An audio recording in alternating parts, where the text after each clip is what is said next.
നമുക്ക് കുറച്ച് വർഷങ്ങൾക്ക് പിന്നോട്ട് പോകാം, ഒരുപാടൊന്നും പോകണ്ട. മൊബൈൽ ഫോൺ എന്ന് കേൾക്കുമ്പോൾ നമ്മൾ നോക്കിയ എന്ന് പറഞ്ഞ ബ്രാൻഡ് മാത്രം കണ്ടിരുന്ന ഉപയോഗിച്ചിരുന്ന ഒരു കാലം അല്ലേ.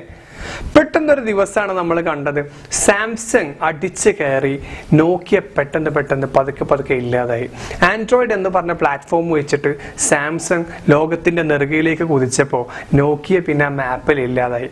അന്ന് നോക്കിയ അടച്ചുപൂട്ടേണ്ട അവസ്ഥയിൽ അതിന്റെ CEO പറഞ്ഞൊരു വാക്ക് അല്ലെങ്കിൽ ഒരു സെന്റൻസ് ഞാൻ വീണ്ടും ആവർത്തിക്കുകയാണ്. തെറ്റൊന്നും ഞങ്ങൾ ചെയ്തിട്ടില്ല, പക്ഷെ ഞങ്ങൾ തോറ്റുപോയി. നോക്കിയയുടെ CEO പറഞ്ഞ ഈ വാക്കുകൾ ശരിക്കും പറഞ്ഞാൽ ഭയങ്കര ഇമോഷണൽ ആയിട്ട് അദ്ദേഹം കരഞ്ഞൊരു വീഡിയോ, നിങ്ങൾക്ക് ഗൂഗിൾ ചെയ്താൽ എനിക്ക് കാണാൻ പറ്റും. കരഞ്ഞൊരു വീഡിയോ ആ സമയത്ത് വളരെ വൈറലായിരുന്നു. നമ്മൾ ആലോചിച്ചിട്ടുണ്ടോ, നമ്മൾ ഇന്ന് ചെയ്യാൻ ആഗ്രഹിക്കുന്ന, ചെയ്തു തുടങ്ങിയ അതല്ലെങ്കിൽ ചെയ്ത് പരാജയപ്പെട്ട ഏത് ബിസിനസ് ആയാലും അത് മറ്റൊരുത്തൻ വിജയിപ്പിച്ച ഒരു ബിസിനസ്സാണ്. അതായത് ബിസിനസ് ഒരിക്കലും പൊളിയുന്നില്ല, അല്ലെങ്കിൽ ബിസിനസ് ഒരിക്കലും പരാജയപ്പെടുന്നില്ല, വ്യക്തികളാണ് പരാജയപ്പെടുന്നത്. സാധാരണ ബിസിനസ് ചെയ്യുന്ന ആളുകളെ കണ്ടിട്ടില്ല, രണ്ട് രീതിയിലാണ് മിക്കവരും ബിസിനസ് ചെയ്യുക. എല്ലാവരും ഞാൻ പറയാം, മിക്കവരും ഒന്ന് ആ കമ്പനിയിൽ ജോലി ചെയ്തിട്ട് ആ ജോലി തന്നെ പിന്നെ ബിസിനസ്സായിട്ട് കൊണ്ട് നടക്കുന്ന, കാരണം അതിൻ്റെ തഴക്കങ്ങളൊക്കെ പഠിച്ച് ചെയ്യുന്ന ഒരാൾ. അതല്ലെങ്കിൽ ഈ ഒരാളെ വിശ്വസിച്ച്, അതല്ലെങ്കിൽ 4 പേരുണ്ടെങ്കിൽ ഒരാൾക്ക് ഈ ബിസിനസ് കുറിച്ച് നന്നായിട്ട് അറിയായിരിക്കും, അല്ലെങ്കിൽ 2 പേർക്ക് അറിയായിരിക്കും, ബാക്കി 2 പേര് ഫിനാൻസ് പുഷ് ചെയ്യാൻ വേണ്ടി മാത്രമായിട്ടുള്ള പാർട്ട്നേഴ്സ് ആയിരിക്കും. അപ്പൊ ഈ 4 പേര് കൂടിയിട്ട് ബിസിനസ് തുടങ്ങുന്നതിൽ ഏറ്റവും കൂടുതൽ അറിയുന്ന 2 പേരുണ്ടാവും. ഇവരെ വിശ്വസിച്ചിട്ടാണ് തുടങ്ങുക. ഇങ്ങനെ തുടങ്ങുമ്പോൾ നമ്മൾ കൃത്യമായിട്ടുള്ളൊരു മാർക്കറ്റ് സ്റ്റഡി ഒന്നും നടത്തിയിട്ടുണ്ടാവില്ല. നമ്മൾ അവർ പറയുന്ന വിശ്വസിക്കും എന്നതിന്റെ അർത്ഥം അവർ പറയുന്നത് മോശമാണ്, അവർ നമ്മളെ പറ്റിക്കുകയാണ്, തെറ്റിദ്ധരിക്കുകയാണ്, അങ്ങനെയല്ല ഞാൻ പറയുന്നത് കേട്ടോ. അങ്ങനെയാണ് മിക്ക ബിസിനസ്സും നമ്മൾ സ്റ്റാർട്ട് ചെയ്യുന്നത്. പാർട്ട്നേഴ്സ് ഉണ്ടെങ്കിൽ അതിൽ എല്ലാ പാർട്ട്നേഴ്സിനും ഈക്വൽ ആയിട്ട് സബ്ജക്ട് നോളേജ് ഉണ്ടാവണം എന്നില്ല. എല്ലാവർക്കും ഈക്വലായിട്ട് സബ്ജക്ട് നോളേജ് വേണമെന്നില്ല. പക്ഷെ ബേസിക് ആയിട്ടുള്ള കാര്യം നമ്മൾ പഠിച്ചിട്ടില്ലെങ്കിൽ സംഭവിക്കുക എന്താണെന്നറിയോ, നമ്മളുടെ ആ ബന്ധം തന്നെ അത് ഒലക്കും. ഒരു എക്സാമ്പിൾ പറയുകയാണെങ്കിൽ, ഒരു ബിസിനസ് നമ്മൾ തുടങ്ങി. ഈ ബിസിനസ് നമ്മൾ തുടങ്ങുമ്പോൾ നമ്മൾ ഒരാളെ വിശ്വസിക്കും, ഓക്കെ അദ്ദേഹത്തിന് എല്ലാം അറിയാം, ഞാൻ പൈസ മാത്രം ഇൻവെസ്റ്റ് ചെയ്താൽ മതി. അങ്ങനെ നമ്മൾ അതിനെക്കുറിച്ച് വല്ലാതെ ബോധേടല്ലാതെ ഇരിക്കുമ്പോൾ ചിലപ്പോൾ അതിൽ നഷ്ടം വന്നേക്കാം. അത് ഈ വ്യക്തിയുടെ ആരുടെയും പ്രശ്നമൊന്നുമില്ല, ബിസിനസ് ആകുമ്പോൾ നഷ്ടം വന്നേക്കാം. അപ്പം നമ്മൾ എന്താ ചെയ്യുന്നത്, നമ്മൾ ലാഭം മാത്രം എയിം ചെയ്തിട്ടാണല്ലോ ബിസിനസ് തുടങ്ങുന്നത്. നമ്മൾ എപ്പോഴെങ്കിലും ഒരു ബിസിനസ് തുടങ്ങുമ്പോൾ ചിന്തിച്ചിട്ടുണ്ടോ ഇത് നഷ്ടം വന്നു കഴിഞ്ഞാൽ അതെങ്ങനെ മാനേജ് ചെയ്യും? 1. 2, ഇതിലെങ്ങനെയൊക്കെ നഷ്ടം വരാം, ഇങ്ങനെ നമ്മൾ ചിന്തിച്ചിട്ടുണ്ടോ? ഓക്കെ, നമ്മൾ പ്രൊഡക്റ്റിനെ കുറിച്ച് ചിന്തിക്കാം. നമ്മളൊരു പ്രൊഡക്റ്റ് ഉണ്ടാക്കുന്നു, എന്നിട്ട് നമ്മൾ മാർക്കറ്റ് ഉണ്ടാക്കുന്നു. ഇങ്ങനെയല്ല ഉണ്ടാവുന്ന, ആ പ്രൊഡക്റ്റുമായിട്ട് നമ്മൾ പോയിട്ട് മാർക്കറ്റ് ചെയ്തിട്ട് നമ്മൾ അതിന് വേണ്ടിയിട്ടുള്ള മാർക്കറ്റ് ഉണ്ടാക്കുന്നു. പക്ഷെ നമ്മൾ എപ്പോഴും തിരിച്ച് ചിന്തിച്ചിട്ടുണ്ടോ, ഒരു മാർക്കറ്റ് ഉണ്ടാക്കിയിട്ട് പിന്നെ അതിലേക്ക് പ്രൊഡക്റ്റ് കൊടുക്കുന്ന ഒരു പ്രക്രിയയെ പറ്റി നമ്മൾ ചിന്തിച്ചിട്ടുണ്ടോ?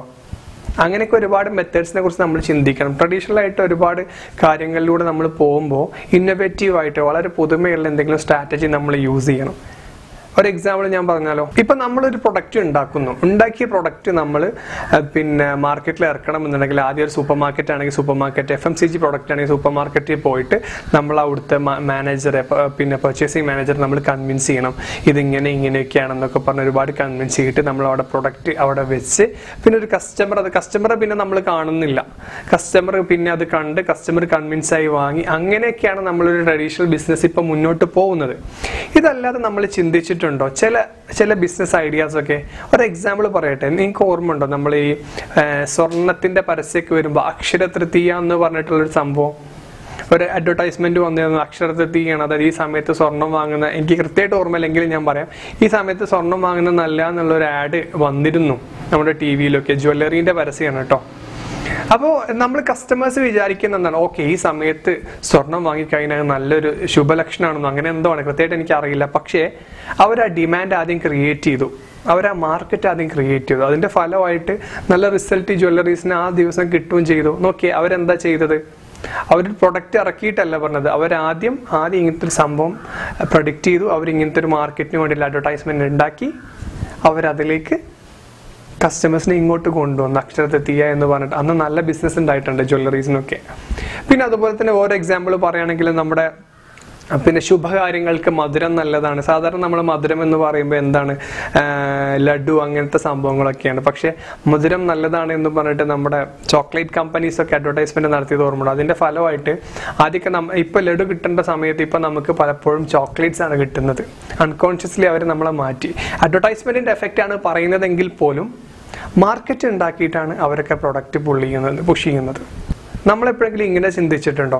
ഇപ്പം നമ്മൾ ഉണ്ടാക്കിയൊരു പ്രൊഡക്റ്റ് ഒരു കസ്റ്റമർ അടുത്ത് നമ്മൾ കൊടുക്കുമ്പോൾ നമുക്കൊരു 100 ചോദ്യങ്ങൾക്ക് ഉത്തരം കൊടുക്കേണ്ടി വരും, എപ്പോഴാണെങ്കിലും എവിടെ വെച്ചാണെങ്കിലും.